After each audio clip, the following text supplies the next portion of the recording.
Со 654 нови полициски службеници се зајакна Министерството за внатрешни работи. Младите кадети се заколнаа дека ќе бидат максимално посветени на своите задачи, на свеченоста, роднини пријатели, најблиските. Огромно задоволство да се биде дел од полициските службеници. Тоа е сон, мислам дека на голем дел, голем број на луѓе, деца, кои се трудат за да ги остварат своите соништа, така да јас сум премногу задоволен. Се гордеам многу на син ми и сум среќна и пресреќна дека и мојот сопруг исто е полициски службеник, така и син ми ќе го замени. Дојдов тука поради мојот дечко што стана полициски службеник, се гордеам со него и многу убаво си поминувам. Според министерот за внатрешни работи Оливер Спасовски, истражувањето на иницијативата за лидерство за развој и интегритет на Југоисточна Европа, посветено на проблематиката на корупцијата во институциите, покажала дека 9% од анкетираните имаат целосна доверба во МВР, 29% целосна недоверба, 63% се уверени дека корупцијата не може значително да се намали. Никакви ефтини пропаганди, никакви манипулации со реалноста не можат овие показатели да ги засенат или поинаку толкуваат.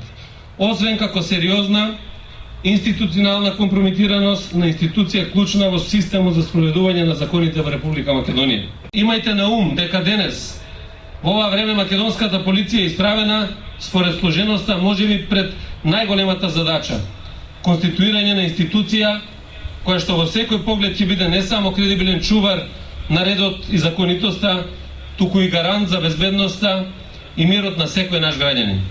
Верувајте, друга алтернатива не постои.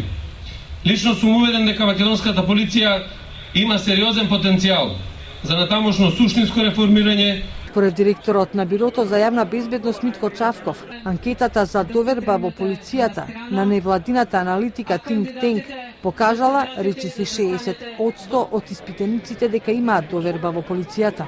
Тоа што го направивме досега во исто време е и многу малку. Малку во однос на тоа што не очекува војнината и што граѓаните од нас очекуваат. Секоја полициска активност, независност од сериозноста и тежината на безбедносните закани мора да биде во рамките на основните принципи на демократската држава, преку владење на правото и во согласност со врвната цел за гарантирање и почитување на човековите права и слободи. Новата парадигма на полициско работење предпоставува ефективен и координиран одговор од локално до национално, но и на европско и меѓународно ниво. Сите ќе се согласите дека за тоа ни е потребна општа согласност и партнерство со граѓаните на Република Македонија за клучните принципи кои се развиени, а треба да продолжиме да ги имплементираме во полициското работење на дневна основа.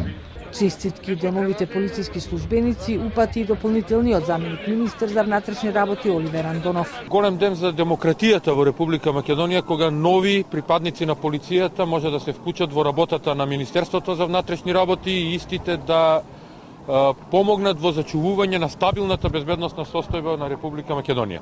Новите полициски службеници помина една година на полициска обука.